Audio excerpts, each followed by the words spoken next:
بسم اللہ الرحمن الرحیم۔ میرے عزیز طلباء و طالبات، آج میں آپ کے درجہ نهم یعنی فوقانیہ اول کے فارسی کے کلاس میں حاضر ہوں۔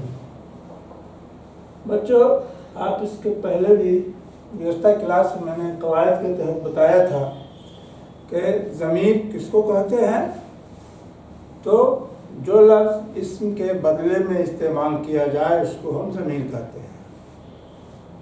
ضمیر کے بارے میں نے بتایا تھا کہ ضمیر کی تین حالتیں یا تین صورتیں ہوتی ہیں۔ ایک ہوتا ہے متکلم، حاضر، غائب۔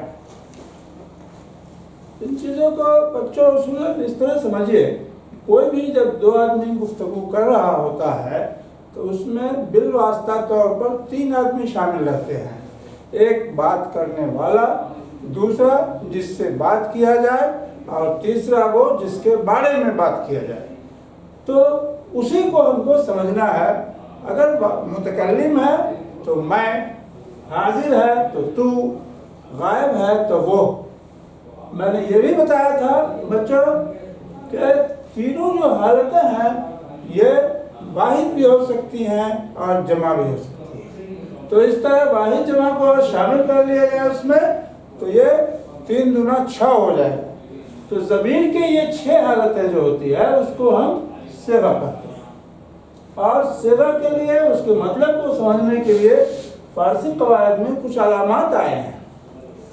ان علامات کو میں نے لکھا ہے، اس کو دیکھیے کہ صیغہ واحد غائب یعنی وہ، اس کی کوئی علامت فارسی میں نہیں ہے۔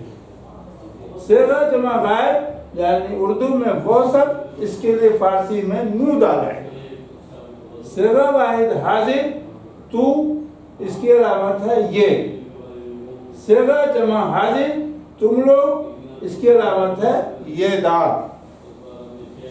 صیغہ واحد متکلم میں یعنی میم۔ صیغہ جمع متکلم ہم یعنی یہ میم۔ میرے عزیز بچوں، اس کو اس طرح بھی سمجھ سکتے ہیں کہ یہ اردو میں اس لیے لکھ دیا ہے کہ آپ اس کے علامتوں کا مطلب سمجھ جائیں۔ 5 علامتیں ہوتی ہیں، نو دال، یہ دال، میم، یہ میم۔ یہ 5 علامات ایسی ہیں جتنا بھی گردان بنے گا، چاہے وہ ماضی ہو، مستقبل ہو، حال ہو، مضارع ہو، سب میں ان 5 کا استعمال ہوگا اور اسی سے اس کے معنی بدلتے جائیں گے۔ اب ذرا ایک چیز دیکھیے کہ ماضی مطلق کی تعریف اس دن بتا دیا تھا۔ ماضی مطلق کی تعریف کیا تھی؟ آپ میں سے کوئی بھی اس کو سنا سکتا ہے؟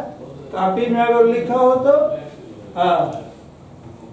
تو ماضی مطلق کو فارسی قواعد کے اصطلاح میں اس کو کہتے ہیں جب کوئی کام گزرے ہوئے زمانے میں فوراً پہلے ختم ہو گیا ہو کے اس کو ماضی مطلق کہتے ہیں۔ اس کی گردان کیسے بنے گی؟ تمام گردان مصدر سے بنے گا۔ مثال کے طور پر ہم ایک بنا دیتے ہیں، آپ لوگ اس بیس کی بنیاد پر دوسرا گردان بھی بنا سکتے ہیں۔ جیسے آمدن مصدر سے فعل ماضی مطلق کی گردان۔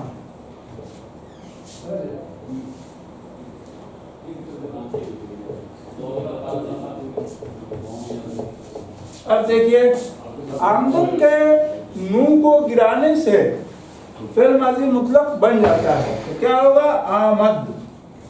اس کا معنی ہو جائے گا وہ آیا۔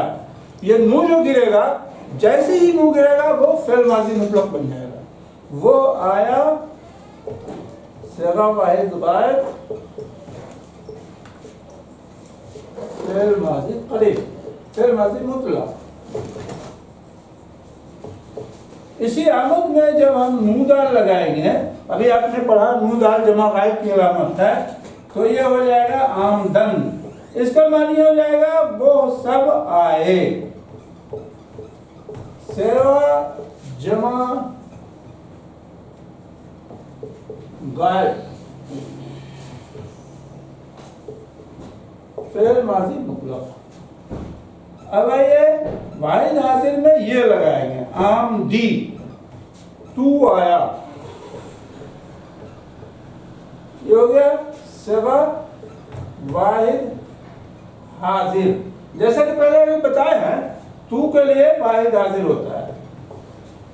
اس کو اتار لیجیے بچے جلدی سے, پھر آگے ہم لکھتے ہیں. اچھا تو پہلا لائن لکھا ہے, پہلا لائن مٹائے نا. ہاں ایک ایک ہی ہوگا, سب نہیں مٹانا ہے تاکہ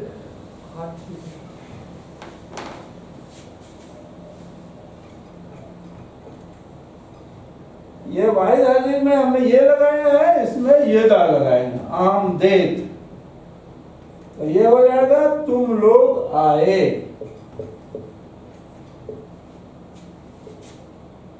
صیغہ جمع حاضر فعل ماضی مطلق.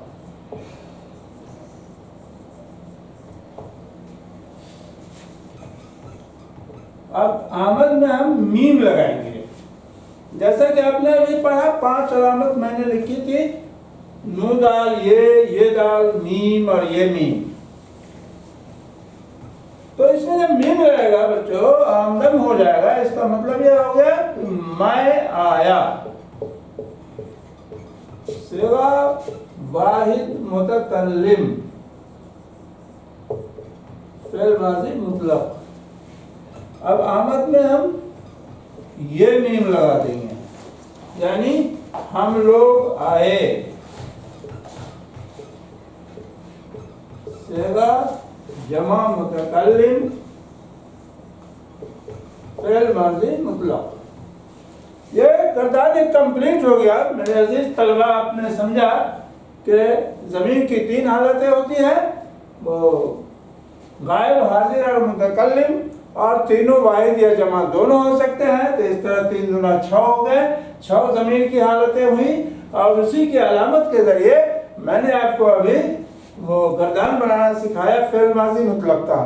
پچھلے کلاس میں ہم نے اس کی تعریف بھی لکھ دی تھی, ابھی پھر سے دوہرا دیتے ہیں کہ یہ جب کوئی کام گزرے ہوئے زمانے میں فوراً پہلے ہوا ہو تو اس کو ہم فعل ماضی مطلق کہتے ہیں. جس کی مثال یہ ہے, وہ آیا, گیا, پڑھا, لکھا, اس طرح کے جو جملے فعل میں آئیں گے وہ فعل ماضی مطلق کے زمرے میں آئیں گے. اور اس کی علامات بھی ابھی بتا دیا, نو دال یہ دال, میم یہ میم. تو اس طرح آپ دوسرے مصدر سے بھی گردان کر سکتے ہیں فعل ماضی مطلق کا. مثلاً ابھی آمد سے بنایا, آمد, آمدن, آمدی, آمدید, آمدم, آمدیم.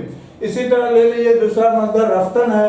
رفت نو گرے گا مصدر کا تو رفت بچے گا, وہ گیا, یعنی رفت, رفتن, رفتی, رفتید, رفتم, رفتیب. رفت وہ گیا, رفتن وہ لوگ گئے, رفتی تو گیا, رفتم میں گیا, رفتید ہم سب گئے. اور کسی بھی مصدر سے بچوں آپ بنا سکتے ہیں گردان, اس کا کوئی دشوار چیز نہیں ہے. اصول یہی رہے گا, علامات وہی رہیں گے, اور مصدر کے مطابق اس کے معنی بدلتے جائیں گے. تو بچے ہم چاہیں گے کہ آپ اگر اس کو سمجھ لیا ہے تو کچھ دیگر مصادر سے بھی فعل ماضی مطلق کی گردان آپ لکھیے, اور اپنے معلم کی مدد سے اس میں اصلاح کروائیے, تاکہ آگے بھی آپ کا جاری رہے. ہر فعل کے لیے ایک گردان کا نمونہ ہم بتائیں گے, اس کے بعد پھر آگے سے اس کو ریپیٹ کیا جائے گا. تو اتنا سمجھ لیں بچے. اب ہم آگے پڑھائیں گے فعل ماضی قریب اسی گھنٹی میں, اور فعل ماضی قریب کے گردان کو بتائیں گے. اس کو جب تک یاد کیجئے, پریکٹس کیجئے, اور یہیں پر آپ کا ایک کلاس ختم پذیر ہوا.